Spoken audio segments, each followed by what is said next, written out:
ಮತ್ತೊಮ್ಮೆ ಯೂಟ್ಯೂಬ್ ಚಾನಲ್ಗೆ ಸ್ವಾಗತ. ನೀವು ಏನು ಕಾಣ್ತೀವಿ metalling road, one chain road ಇದು. 700 ಮೀಟ್ರ್ ಇದೆ. ಡಾಂಬರ್ ರೋಡಿಂದ 700 ಮೀಟ್ರು, ವಿಲೇಜಿಂದನೂ ಕೂಡ 700 ಮೀಟ್ರ್ ಇದೆ. ಇದು ಕೊಂಡ್ಕೊಂಡಿರ್ತಕ್ಕಂಥ ಲ್ಯಾಂಡು 3 ಎಕರೆ ವಿಸ್ತೀರ್ಣ ಹೊಂದಿರತಕ್ಕಂಥ ಫಾರ್ಮ್ ಹೌಸ್ ಇದು. 1 ಎಕರೆ 20 ಗುಂಟೆ ಕೊಕೊನೆಟ್ ಹೊಂದಿದೆ. ಇನ್ನು 1 ಎಕರೆ 20 ಗುಂಟೆ ಕಾಲಿದೆ, ಅದು ಕೂಡ ತೋರಿಸ್ತೀನಿ. ಒಂದು ಬೋರ್ವೆಲ್ ಇದೆ. ಇದು ಪೂರ್ವಕ್ಕೂ ರಸ್ತೆ ಇದೆ, ದಕ್ಷಿಣಕ್ಕೂ ರಸ್ತೆ ಇದೆ. ಕಾರ್ನರ್ ಪ್ರಾಪರ್ಟಿ ಇದು. ಇದು ಮೈಸೂರಿಗೆ ಜಸ್ಟ್ 30 ಕಿಲೋಮೀಟರ್ಸ್ ಇದೆ. ಶ್ರೀರಾಮ್ಪುರ ರಿಂಗ್ ರೋಡು ನೋಡಿ, ಇದೆ ಬೋರ್ವೆಲ್ಲು. ಮೈಸೂರಿನ ಶ್ರೀರಾಮ್ಪುರ ರಿಂಗ್ ರೋಡ್ಗೆ 13 ಕಿಲೋಮೀಟರ್ ಡಿಸ್ಟೆನ್ಸ್ ಇರತಕ್ಕಂಥ ಲ್ಯಾಂಡ್ ಇದು.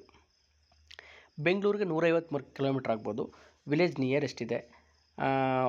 ರೆಡ್ ಸೈಲಿಂದ ಕೂಡಿರ್ತಕ್ಕಂಥ ಪ್ರಾಪರ್ಟಿ, ಜನರಲ್ ಪ್ರಾಪರ್ಟಿ, ಪಿತ್ರಾರ್ಜಿತ ಆಸ್ತಿ ಕೂಡ ಹೌದು.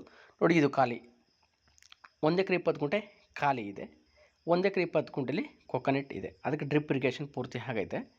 ಸುಮಾರು ಒಂದು 50ರಿಂದ 60 ತೆಂಗಿನ ಗಿಡಗಳಿವೆ. ನೋಡಿ, ಇಲ್ಲಿ ಕಾಣ್ತಿರ್ತಕ್ಕಂಥ ಲ್ಯಾಂಡು. ಯಾರಿಗಾದರೂ ಫಾರ್ಮ್ ಹೌಸು, ಅರ್ಧ ಫಾರ್ಮ್ ಹೌಸ್ ಇರ್ತಕ್ಕಂಥದ್ದು ಮತ್ತು ಇನ್ನರ್ಧ ನಮಗೆ ಏನಾದರೂ ನಮ್ಮಿಷ್ಟ ಬಂದಾಗ ಮಾಡ್ಕೋಬೇಕು ಅನ್ನೋರಿಗೆ ಇದು ಅನುಕೂಲಕರವಾಗಿರ್ತಕ್ಕಂಥ ಲ್ಯಾಂಡು. ಈ ಥರಕ್ಕೆ ಸಂಬಂಧಪಟ್ಟ ಸಿಮಿಲರ್ ಇರ್ತಕ್ಕಂಥ ಲ್ಯಾಂಡ್ಗಳು, ಈ ಥರ ಲ್ಯಾಂಡ್ಗಳು ಕೂಡ ನನ್ನ ಯೂಟ್ಯೂಬ್ ಚಾನಲ್ ಇರೋದ್ರಿಂದ ನಿಮಗೆ ಬೇಕಾದಂಥ ಲ್ಯಾಂಡ್ಗಳನ್ನ ಸೆಲೆಕ್ಟ್ ಮಾಡ್ಕೋಬೋದು. ಮತ್ತು ನೀವು ಫೋನ್ ಮಾಡಿ ಕೇಳ್ಕೊಳ್ಳೋದ್ರ ಮುಖಾಂತರ ನಿಮ್ಮ ಟೇಸ್ಟ್ಗೆ ಯಾವುದು ಬೇಕು ಅನ್ನೋದನ್ನು ನಮ್ಗೆ ಇನ್ಫಾರ್ಮ್ ಮಾಡಿದ್ರೆ ಅದರ ಪ್ರಕಾರ ಹುಡುಕೊಳ್ಳುವ ಪ್ರಯತ್ನವನ್ನು ಕೂಡ ನಾವು ಮಾಡಿಕೊಡ್ತೀವಿ. Thank you for watching my videos. Always support me.